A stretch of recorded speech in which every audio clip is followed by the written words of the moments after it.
pues voy a dar una charla que espero no sea muy impopular. El año entrante, muchos de los aquí sentados cumplimos ya 40 años de graduados. Y cuando uno tiene una mirada hacia atrás, dice, si yo tuviera la experiencia que tengo hoy, no hubiera hecho tanta pendejada cuando era joven. Pero si no hubiera hecho tanta pendejada cuando era joven, no hubiera logrado la experiencia que tengo hoy.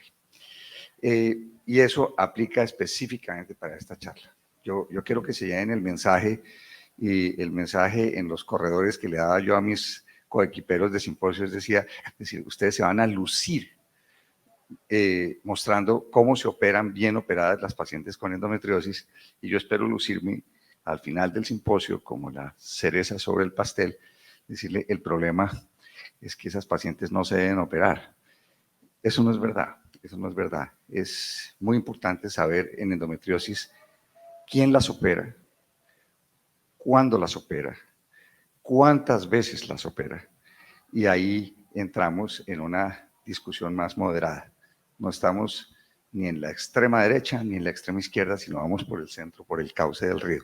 Y son absolutamente complementarios. Dicho esto, voy a recorrer rápidamente en los próximos minutos qué hay, cuál es el estado del arte en el manejo médico de la endometriosis. No tengo ningún conflicto de interés y quiero traerles esta diapositiva para remembrar uno de los primeros simposios que hicimos en la ciudad de Bogotá sobre endometriosis. Ustedes ven, esto fue en el año 97 y reconocen algunas caras allí en esta diapositiva. Está el doctor Rueda de Verdad, el doctor Fernando del Corral, el doctor Guido Parra, nuestro gran amigo Jaime Ferro, en fin, invitados internacionales, Andrés Gutiérrez, que no le ha pasado un día, sigue teniendo la misma cara de anciano que ha tenido toda la vida, en fin, y de allá para acá, ¿qué ha sucedido? ¿Qué ha sucedido en este tratamiento médico de endometriosis? Ustedes ven como en ese simposio estábamos honrando los análogos de la GNRH y muchos años después seguimos honrando. El Comité de Práctica de la Sociedad Americana de Medicina Reproductiva,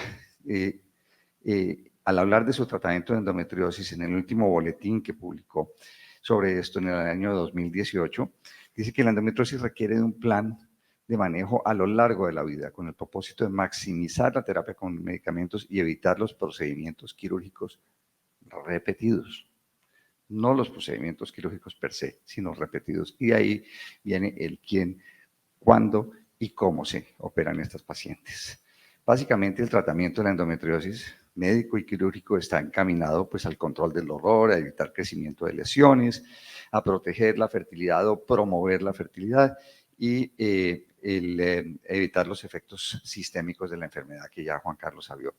Esta diapositiva que es mala, es pálida, pero resume muy bien de cuándo es que las mujeres sufren más de endometriosis. Y es casualmente cuando sus estrógenos ováricos empiezan a subir por encima de cierto umbral y cuando empieza a disminuir es cuando los estrógenos ováricos bajan por debajo de ese umbral. Entonces eso nos está diciendo un mensaje muy claro, controlen los estrógenos. La endometriosis sabemos que es una enfermedad sistémica, incapacitante, mediada por esa acción inflamatoria de los estrógenos y por eso es que allí hemos dirigido todas nuestras herramientas para el control de esa enfermedad, bien sea modulando la producción estrogénica, suprimiéndola o inhibiendo la acción de estos estrógenos o ejerciendo un antagonismo con progestágenos o una combinación de estos. Y ahí se resume esta charla. En esta diapositiva yo podía parar en este momento, que ustedes conocen todos los productos de los cuales vamos a hablar. Sabemos que la endometriosis es una condición cuyos síntomas no son proporcionales a la severidad. Sabemos que la endometriosis tiene diferentes fenotipos de manifestación y de acuerdo a esos diferentes fenotipos la paciente va a consultar, va a tener diferentes motivos de consulta. Tenemos la peritoneal, la ovárica, la infiltrante profunda, las localizaciones extragenitales, gastrointestinal, geniturinaria, extrapélvica, etc. Y su principal problema o el que aqueja, y yo la he definido como una enfermedad feroz, es a la mujer en edad reproductiva o a la mujer con estrógenos, es el problema de dolor. La infertilidad es un enemigo silencioso que aflora en un momento determinado, pero dolor es con lo que cargan todas estas pacientes y las consecuencias sistémicas de la enfermedad. Hay un capítulo que voy a mencionarlo, pero no lo voy a incluir en esta charla porque es todo un capítulo que se nos vino encima, y es la medicina transgénero.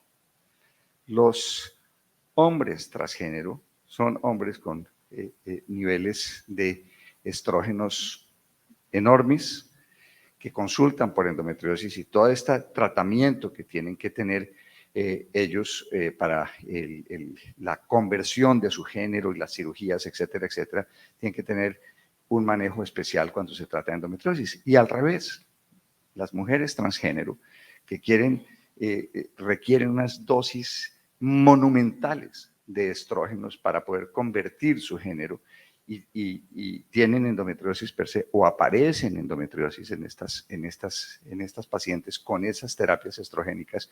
Es otro capítulo grande al cual nos vamos a enfrentar. Cada vez salen más y más y más publicaciones y debemos estar familiarizados con esto.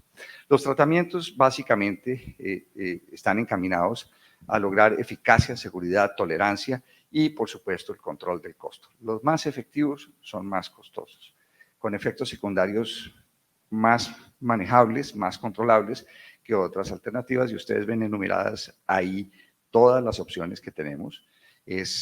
La mayoría de los tratamientos son efectivos en 3/4 partes de las mujeres con endometriosis, pero sabemos que tienen eficacia limitada a largo plazo.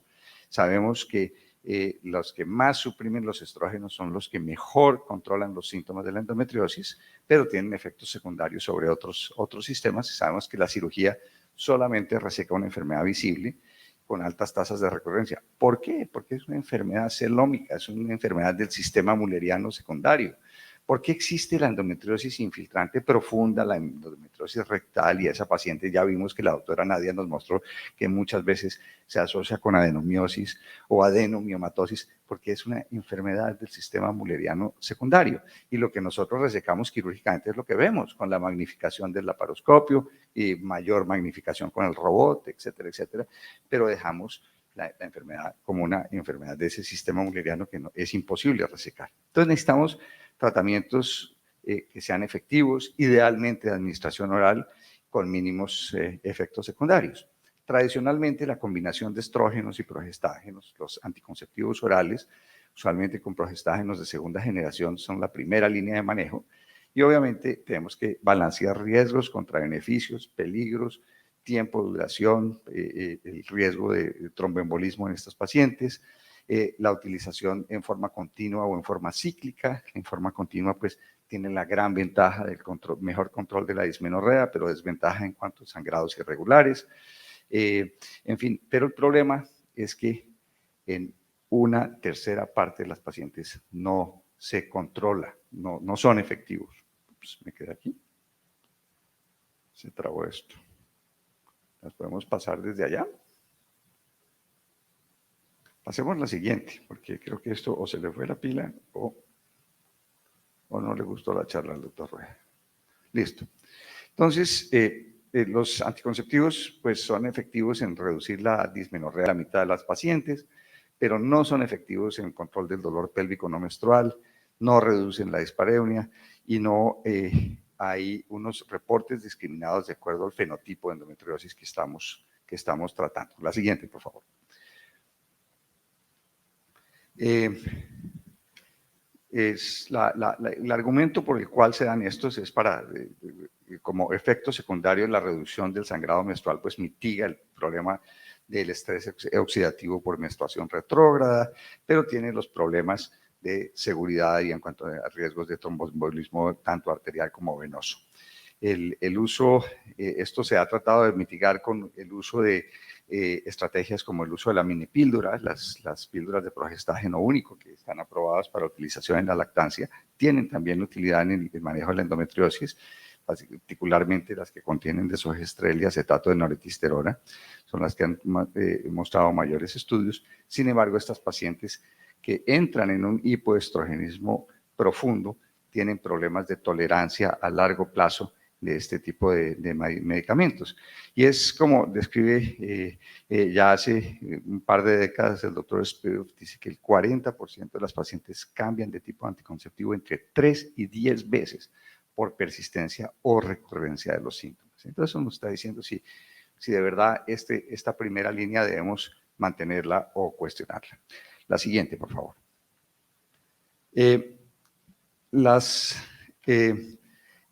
Esto, ¿a usted sí le funcionó? Quédese aquí parado. Sí, sí, yo estaba ahí. Eso. Entonces, hay un tema que es por qué esta eficacia tan limitada de estos tratamientos, y es porque se ha descrito ya desde hace mucho tiempo también, y lo vuelve a publicar Doné este año, es que los tratamientos con estroprogestinas muestran que estas pacientes, este fenotipo de endometriosis, lo comentaba Juan Carlos en su primera charla, el endometrio tópico tiene una histología y un comportamiento muy distinto desde el punto de vista morfológico al endometrio ectópico.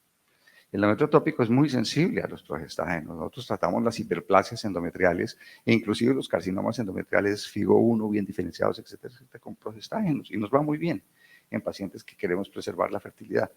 No así en el endometrio ectópico. ¿Por qué? Porque es distinto. Es una enfermedad, es un tejido absolutamente distinto.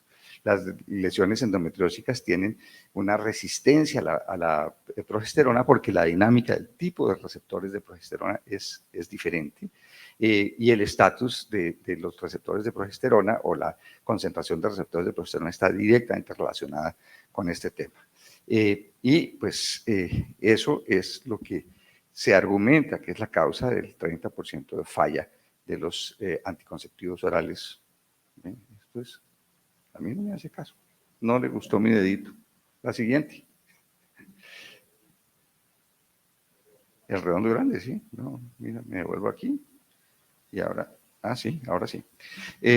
Las progestinas mayormente utilizadas son progestinas sintéticas muy potentes que inhiben los pulsos de GnRH, de utilización oral, como el acetato de noretisterona, el dienogest, que es una gran molécula para el control de endometriosis, pero también se ha usado desogestrel, acetato de progesterona, la detestable depomedroxiprogesterona ya afortunadamente no la usamos, esa es una real agresión contra la mujer, la utilización de ese medicamento. Los implantes subdérmicos de etonogestrel o los sistemas de liberación intrauterina de levonorgestrel también están dentro del grupo de las progestinas, y pues en desuso el danazol, pues que es un derivado androgénico, era otra agresión contra la mujer. Lo que hacen las progestinas es que disminuyen la concentración de receptores de estrógenos y también una disminución de la producción local de estrógenos, que es un efecto ampliamente conocido.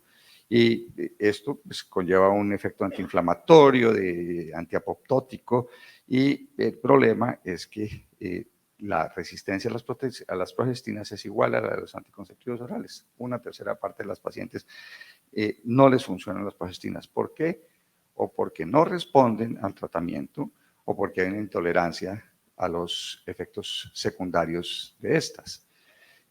Ya desde hace mucho tiempo, desde el año 77, se ha descrito que las células del estroma del endometrio ectópico carecen de receptores de progesterona funcionales, y de ahí se basa la teoría de resistencia a la progesterona.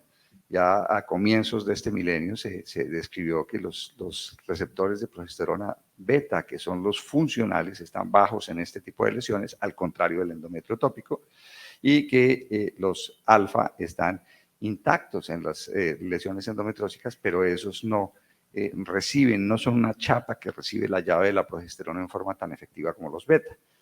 Y el estroma de las lesiones endometriales es exactamente al revés, expresa altamente los receptores estrogénicos beta, que son los activos, y tiene baja expresión de los receptores alfa. Entonces, bienvenidos los estrógenos aquí, hagamos estragos. Las causas de resistencia a la progesterona se han descrito que tienen un componente genético por persistencia de esa resistencia a la progesterona neonatal. Son también en respuesta a efecto inflamatorio de los estrógenos y al estrés oxidativo, y a causas epigenéticas por metilación de ADN, sobreexpresión de RNA mitocondrial y modificación de histonas en este tipo de tejido. No los voy a seguir aburriendo con esto de la resistencia a la progesterona. El hecho es que el tejido endometrial ectópico no obedece a la progesterona como obedece el endometrio tópico. El tratamiento médico óptimo, que lo ha descrito Barbieri del grupo del Brigans en Boston desde hace mucho tiempo, es que se deben disminuir los niveles de estrógenos hasta un umbral donde la paciente no entre en hipoestrogenismo profundo. Es absolutamente injusto que son las mujeres pospúberes en edad reproductiva las que tienen que entrar en síntomas de hipoestrogenismo y en síntomas de menopausia y vivir sus mejores años en un estado de hipoestrogenismo, no solamente impactando su calidad de vida, sino sometiéndose a riesgos de disminución de densidad mineral ósea, riesgo cardiovascular, riesgo cerebrovascular. Entonces tenemos que ser un poco más racionales y vemos que los tratamientos que mejor funcionan son los que más impactan los niveles de estrógenos. Y ahí aparecieron después el siguiente ejército contra la endometriosis fue la aparición de los análogos de depósito de GnRH, pues que son súper efectivos, un 85% de alivio del dolor cuando los niveles de estrógenos bajan por debajo de 15 picogramos, o sea, un rango absolutamente menopáusico. Esa paciente que le va a decir a uno, doctor, por Dios, sí, ya no me duele la endometriosis, pero me duele mi vida sexual, me duele dormir, me duele trabajar, me siento cansada, tengo el listado de efectos secundarios de estos compuestos, haga algo. Entonces ahí aparecen las terapias de add-back, o sea, subir los estrógenos a un punto donde la paciente mantenga una calidad de vida razonable, pero no vaya a echarle combustible a esa endometriosis. Y en ese sentido, pues aparece otra línea de manejo, que son los inhibidores de aromatasa. Ustedes saben que los oncólogos lo utilizan en neoplasias estrógeno dependientes, en pacientes con cáncer de seno, en algunos protocolos, el anastrozol, el letrozol, en las dosis que ustedes ven ahí. El anastrozol se puede usar por vía vaginal, que es una cosa novedosa, y se pueden combinar con progestágenos para que los progestágenos bloqueen, además de la acción de los estrógenos, bloqueen la foliculogénesis. Y pues estos se pueden usar tanto en pre como en posmenopausia. Otra serie de medicamentos son los moduladores selectivos de receptores de progesterona y de receptores de estrógenos, que ustedes los ven mencionados aquí, que se utilizan con otros propósitos, la mifepristona y el acetato ulipristal. ¿Por qué funcionan en endometriosis? ¿Por qué se dan en miomatosis para manejo conservador de miomatosis? Porque es la misma enfermedad, es un sistema mulleriano secundario enfermo. Y finalmente empiezan a aparecer terapias más novedosas, que son la utilización de análogos antagonistas de la GnRH, que ya no tienen el efecto agonista, sino que dan directamente al receptor en la adenohipófisis para impedir la liberación de gonadotrofinas y que se pueden administrar por vía oral. Entonces, ahí es donde está el gran avance en este momento en terapia de endometriosis. Este editorial de Richard Paulson, que trabaja para el grupo de la Universidad del Sur de California, cuando la FDA aprobó el primer análogo antagonista de la GnRH por vía oral, fue como encontrar una Coca-Cola en medio del desierto. Fue, por fin, llegamos a donde toca. Llegamos a donde toca porque estos compuestos, además de administrarse por vía oral, uno puede modular el nivel de supresión estrogénica de acuerdo a las necesidades individuales de estas pacientes. Me toca echar una para atrás y otra vez para adelante. Como el porro colombiano, un pasito para atrás y otro para adelante. Bueno, entonces esos antagonistas, como les decía, producen un bloqueo no competitivo de la GnRH en los gonadotrófos hipoficiarios y el bloqueo es dosis dependiente, sin ese efecto que tienen los agonistas inicialmente de estimular la producción de gonadotrofinas y concomitantemente los estrógenos. Este es una revisión reciente de Doné de este año y su coequipera María Magdalena Dolmans, muestran los beneficios. Es básicamente de administración oral, son rápidamente reversibles porque tienen una vida media muy corta, entonces esas pacientes necesitan ir a tratamientos de fertilidad o, en fin, se revierte muy rápidamente. Tienen un efecto supresor inmediato de las gonadotrofinas. Se toma una dosis de antagonista y se estima que hacia los 15 minutos esa paciente ya está hipogonadotrófica y pues es dosis dependiente, como les decía. El tema, ustedes ven en esta gráfica que es bastante ilustrativa también del artículo de Doné, cómo es la concentración de estradiol en los diferentes tipos de terapias y cuál es el control de los síntomas. Las pacientes no tratadas tienen pues la mayoría de los síntomas. La franja verde son donde están realmente los beneficios y la franja azul es donde están los efectos secundarios. Y ustedes ven que es injusto que las terapias más efectivas son los agonistas, que disminuyen los niveles de estrógenos por debajo de los 15 picogramos, pero son las que tienen los mayores efectos secundarios manifiestos de hipoestrogenismo, de climaterio, y los riesgos, los enemigos silenciosos que todos conocemos de esta situación de hipoestrogenismo. Los antagonistas, pues uno los puede modular. En las altas dosis puede estar en los mismos riesgos de los agonistas, pero en las dosis intermedias puede tener un control adecuado de síntomas sin exponer a las pacientes a los riesgos que les expresaba. Hay 3 antagonistas, uno de ellos aprobado por la FDA, otros vienen del otro lado del Atlántico, de Europa, y otros más lejos del Japón. El Elagolix, cuyo nombre comercial es Orilissa, es el aprobado en los Estados Unidos. Tiene todas estas ventajas, pero tiene un problema muy serio para nosotros, su altísimo y exorbitante costo. Es decir, se estima que una terapia de un mes para estas pacientes en los Estados Unidos cuesta aproximadamente $2.500. Es una locura. Pues tiene una absorción rápida por vía oral, su vida media es entre 2.4 y 6.3 horas, con metabolismo hepático y eliminación fecal en un 90%, y las dosis varían entre 150 miligramos orales diarios a 200 miligramos 2 veces al día. Ya tiene estudios bien avanzados en fase 3, el ELARIS 1 y el ELARIS 2, donde la mejoría con dosis de 150 miligramos diarios de dismenorrea es de casi el 50%, pero con 200 miligramos 2 veces al día es en las 3/4 partes de las pacientes comparada con placebo. En cuanto a control del dolor pélvico no menstrual, ustedes ven la efectividad ahí, no son tan efectivas en este dolor. En este dolor hay que considerar seriamente el complemento con cirugía porque ese dolor pélvico no menstrual obedece a un fenotipo de enfermedad diferente usualmente.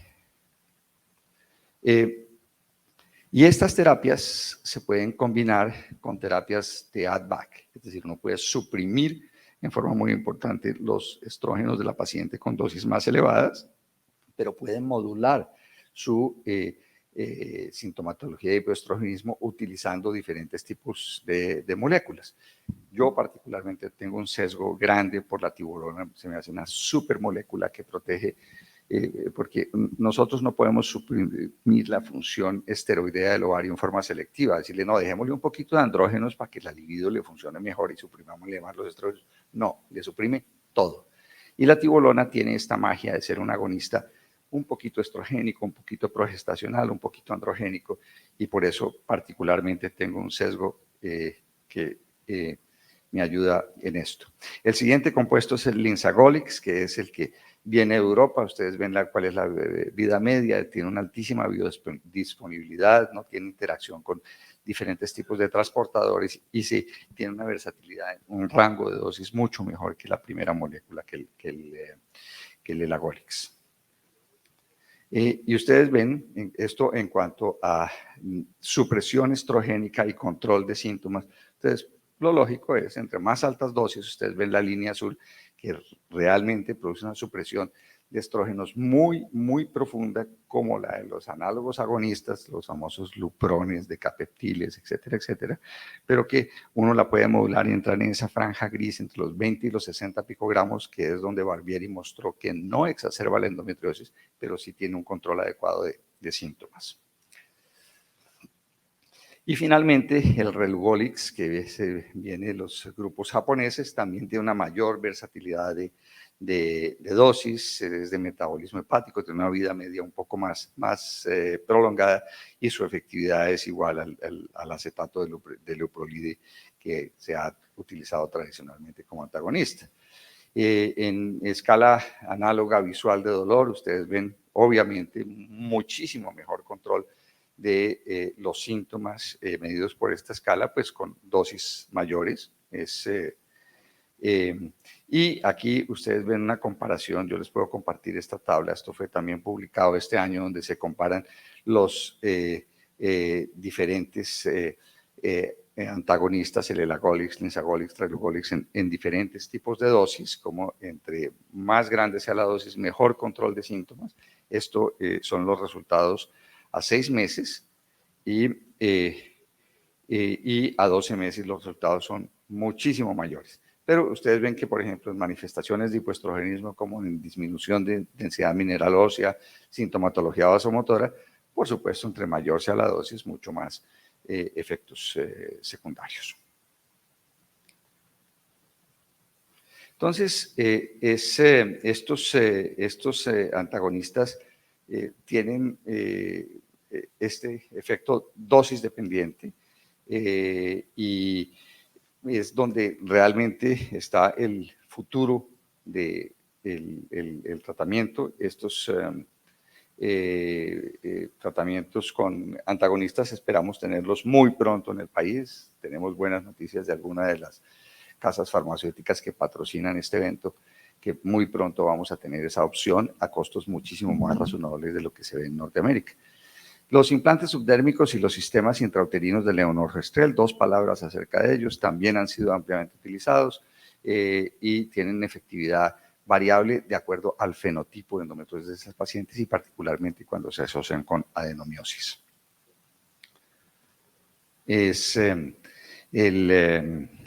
Creo que vamos a andar rápido en aras del tiempo ya para terminar.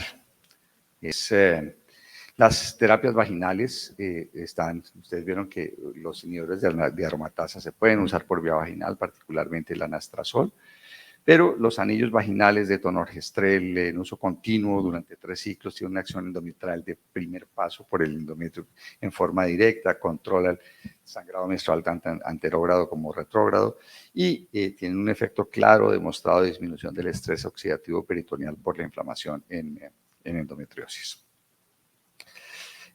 Entonces, volviendo a lo que dije al comienzo, ¿cuál es el abordaje de la endometriosis? El tradicional que nos enseñaron hace muchísimos años, en los primeros años de residencia, es, ¿le duele? Hágale una laparoscopia. La laparoscopia hecha por alguien que no es experto. Quémele los foquitos de endometriosis, hágale una cauterización, una fulguración de la endometriosis. Le dejó toda la enfermedad allá adentro. Y después, doctor, yo quiero embarazarme. No, pero primero hay que darle 6 meses de danazol. Entonces, no se embaraza. Y después miremos a ver, no, ese abordaje ya no. Por favor, ¿quién las opera? ¿Cómo las opera? ¿Con qué las opera? ¿Y cuándo las opera? Es la pregunta fundamental. Todos los abordajes en la línea de endometriosis son los 2 últimos, ¿no? El diagnóstico de endometriosis ya no se hace quirúrgicamente. Ustedes vieron la exposición de la doctora Nadia. Yo pienso que la ecografía y la resonancia no se contraponen, son absolutamente complementarias, nos dan 2 tipos de información muy diferente y complementaria, y esas pacientes ya no se abordan quirúrgicamente para el diagnóstico. Esas pacientes se les individualiza el manejo de acuerdo a su momento de la vida.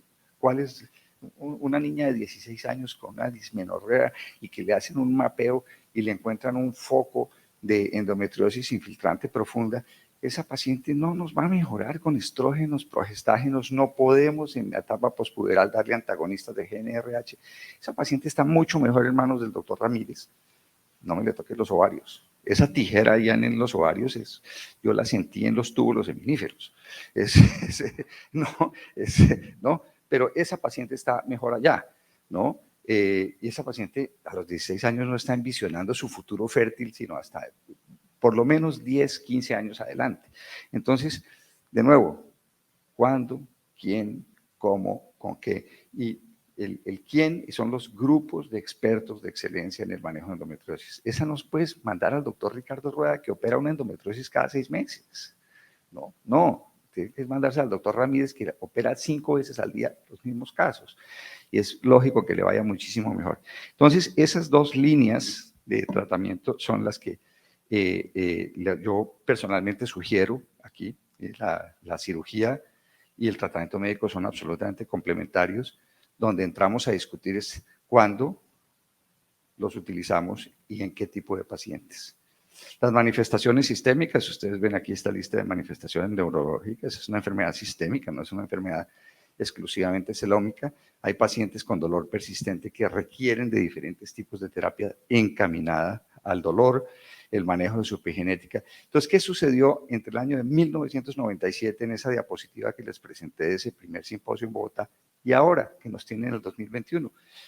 Simplemente que el tratamiento de la endometriosis tradicionalmente ha sido dirigido al control de sus manifestaciones principales, dolor o infertilidad, y ahora, además de esto, debe dirigirse a los diferentes fenotipos de la enfermedad, como 3 entidades clínicas diferentes, y también al control de sus manifestaciones sistémicas. Yo creo que no los aburro más, aquí lo dejo.